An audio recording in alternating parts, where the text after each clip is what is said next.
Hey there, everybody on Facebook Nation. We are so glad that you are joining us today. And just wanted to welcome here to Snyder Memorial Baptist Church. Welcome back. Oh, there you go. I like that. There you go. Nancy Chalmers, and she used to be here, a member at Snyder Memorial Baptist Church. And just welcome. Welcome back. It's great to be here. We are so excited that we got this chance, really. Yes. Now, how long ago were you here at Snyder? We were here from 1980 to 1996. Okay, good. Raised good, our good. little girls here. Dr. Kamak, he was the pastor during that time? Yes, he and was. Wayne Ham? Yes. Okay. Bob Haynes, of Bob course. Haynes, that's I was in right. the choir with them, and that was such a treasure. We enjoyed every minute of that. Wonderful. Yeah. Well, we're excited because you're back at Snyder to share with us your new book that has just come out. And we're going to have a book signing today in the Gathering Hall from 4 to 7 p.m. And we'd love for you to come by and see Nancy, reconnect with Nancy, and pick up your copy of her new book, No One Visits the Mother of a Drug Addict.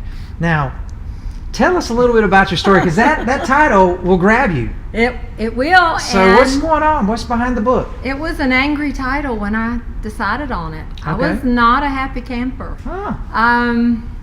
Very involved in church as I was here. Uh-huh. My husband the same, our children the same. I thought they were making pretty good decisions, Right. and then we moved to Atlanta, and they began not making such good decisions. But And how old were your kids about this time? well, two of them were just beginning college, Okay. and then the other one was 8. Okay. This is Andrew we're talking about here. Okay. My son So he was Andrew, 8 years old when you moved to yes, Atlanta. Sweet little guy, loved him to pieces. Yeah.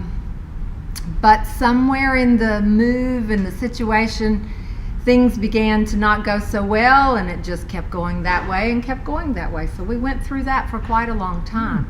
The anger at the title, or in the title that you hear, is to be so involved in church and so love it and Right. so much a part of our lives and our children's lives. How could this happen to us? You know, you really believe you can insulate your family. Right. I think probably we could a little better back then. Now I'm real sure we can't Right. insulate them. It's everywhere. Mm-hmm. And I want families to understand that as much as we try, as a Christian, as a follower of Christ, to keep my children straight, you know, there are a lot of other influences.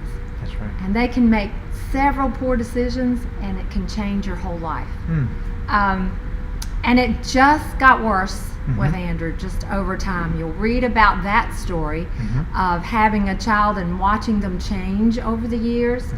You'll see his picture of being baptized.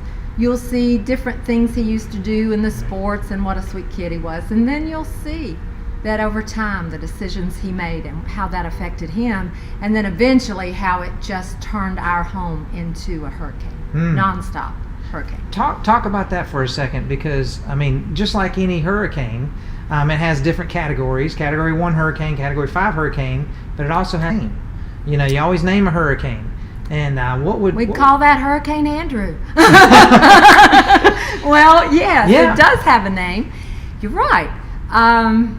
But it would go from a 1 to a 5, Okay. depending on, you know, how it was. And it didn't begin that way. Yeah. It's very subtle. You Right. don't know your kids are playing around with it. They're going to hide it, right? Sure. So you don't know.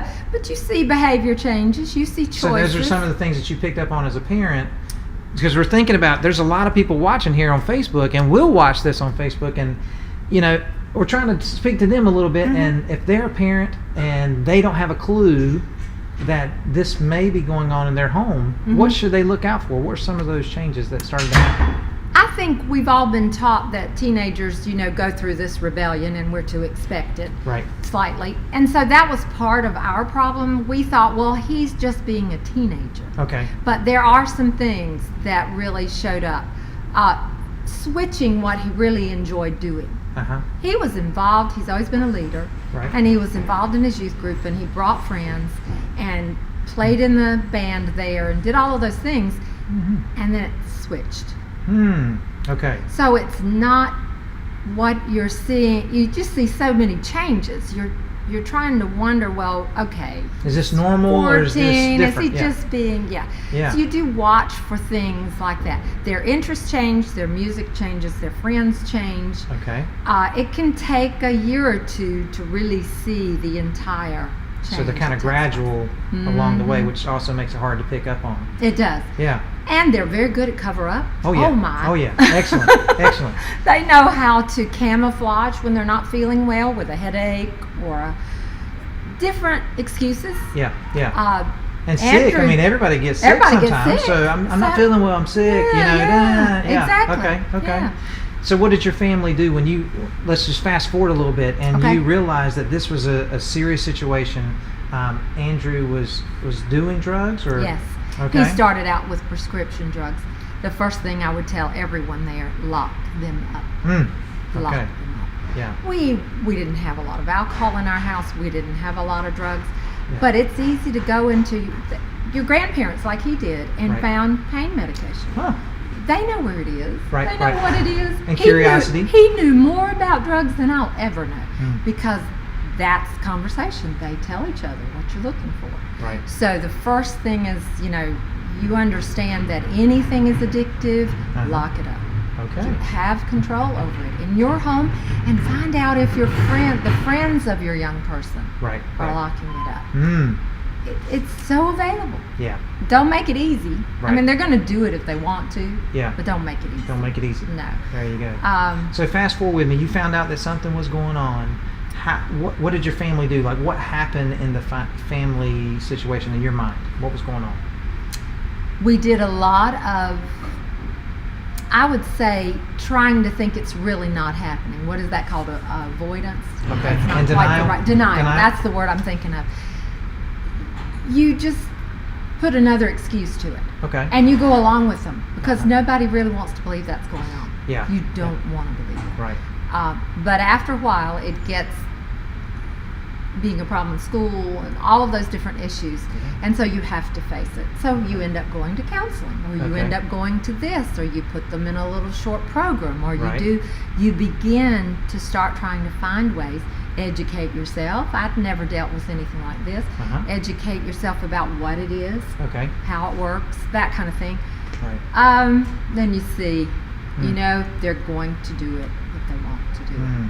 So the process of learning to let go is a big part of this book. Mhm. The process of me finding out the issues God wanted me to deal with in my life is Okay. a big part of this book. Right. Because I learned somewhere in some of the classes I was taking that I can't fix anyone around me. I can only work on me. That's so And huge. that took so much backing off, knowing they were making decisions I couldn't change, Mhm. and going, okay, then what am I supposed to learn from this? What am I supposed to grow? And I found a lot of issues in my own life that I Mhm. didn't think were there. Mhm. God used it as a good growing time Mhm. for our entire family. Mhm. It wasn't fun or comfortable. Mhm. I don't really like it that people have to go through that, but I think it's sometimes the only way we face Yeah. the issues in our life. Right. Right. Now, this part about no one visits the mother. What's going on? What's going on there? Oh, being in an emergency room so many times praying that your child's going to live through the overdose Uh-huh. or whatever else is going on. We have a vacuum cleaner. Isn't Yay, that a we good have a vacuum thing? cleaner. I'm so glad That's somebody. good. But yes, it's the fact that we were so involved in church and we had no visitors. Yeah. No one came. No one called to check on our family. How are you? Right. And at first I was very angry about that. I just thought it was terrible.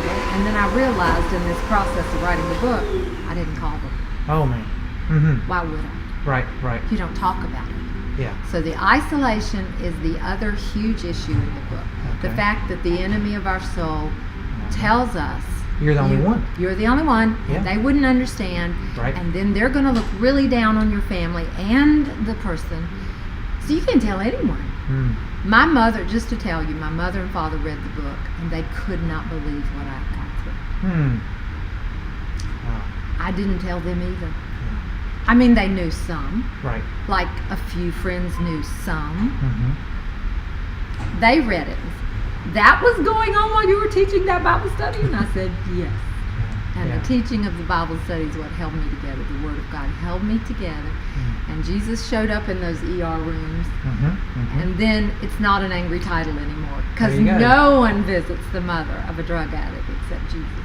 Except Jesus. Yeah. And then you find out he's all you need. It doesn't matter.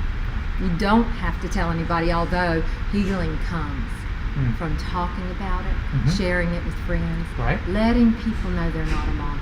Because being alone is a Yeah, and that's a Terrible. part of the why. I mean, why do you need to write a book, and why do you need to share the story? That's It's for that exactly very right. reason. That's Because exactly there are right. people out there watching right now who think they're the only ones. That's right. There are people right now who think, man, my family is so messed up, or I'm so messed up, and I don't know where to begin. That's right. It begins with Jesus, turning Yes. to Jesus, number one. Amen to that. And then number two, the people of God have got resources. They've got prayer. They've got encouragement. They've got all these different things that can come alongside folks who need help. I've included a reflections Bible study in the end, and it's a very, what I call, lightweight Bible study, because if you're going through this, you're not into intensive Bible study at the time. Right. It's more of the kind that gives you a thought to dwell on. Okay. I talk a lot about speaking the Word of God into your circumstances, and because of that, I do that in the Bible study. I tell you to shout it if it doesn't work any other way, yell it. Right. I'd learned to do that just to stay above water, you know. The water gets to there and you got to find a way. Yep. So there are techniques on surviving it, dealing with it, growing through it, not fixing it. There's no fixing in there. I found that out. It's not my job. Right. I couldn't fix my children. I never could, never will. Yeah. God does that. Well, to give us the rest of the story, do they need to read the book, or can you give us just a little glimpse about Andrew today? Well, he's just a miracle. That's the only word we can use for him. He almost died 3 times we know about. You know, there's no understanding in my mind why God would say, okay, Andrew, you were named because Andrew brought Peter to the Lord. And that's why I picked that name. And he chose to allow Andrew to do that now. And that's what he does, is bring others to the Lord. That's his job, and that's what he does everywhere he goes. I'll tell the story that's in there because it's one of the things we love about him. We go on trips when he was not married and all of that, and he was with us, and after recovery we would go and we'd be on a long trip and we'd stop somewhere to get a bite. And, you know, we're always ready to keep going. The idea is to get it and go. Yeah. Oh, not with Andrew. So we'd all be at the car. Where's Andrew? Has anybody seen Andrew? No. He was in the back. No, I don't know where he is. We go back in, and back over in the corner there's this huddle, and he's praying with 3 or 4 people. He's got all day. And church is going on in the corner of Starbucks. And so you just go, oh, okay, I forgot. You know, he knows what he's here for, and he's been called to do it, and it's an amazing thing to watch. Wow. I know I told the end of the story, but there's a lot in there other than that. There's a lot of family issues discussed. There's a lot of things that we all need to think about. Not just people with addicts, mental health issues, anything that people won't discuss. You know, we don't like to talk about suicide. We don't like to talk about, oh, I don't know, just mental health issues are real, a real issue where you just can't say, oh yeah, I was at the mental hospital yesterday with my daughter, you know, or my son, or you just don't talk about it. So there are other issues, the sexual abuse that's rampant, just the wide range of things that in small groups, not large necessarily, but in small groups in a church, you can find the love and acceptance that you need and find out there's a whole lot of people going through it. A lot more than we ever know. And to find out that you're not alone. No. You're not alone. No. That's right. That's right. Well, thank you, Nancy, for stopping by and for sharing this with us today. I really appreciate it. So you got to swing by too.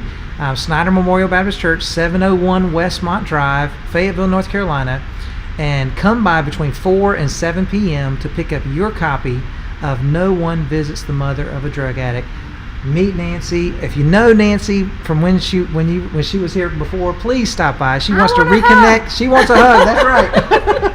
And she wants to see you again and reconnect. So thank you so much. I appreciate this, Craig. And Thanks a we lot. look forward to how God is going to use your story to bless others. Thank you. Thank you. And y'all, see you later.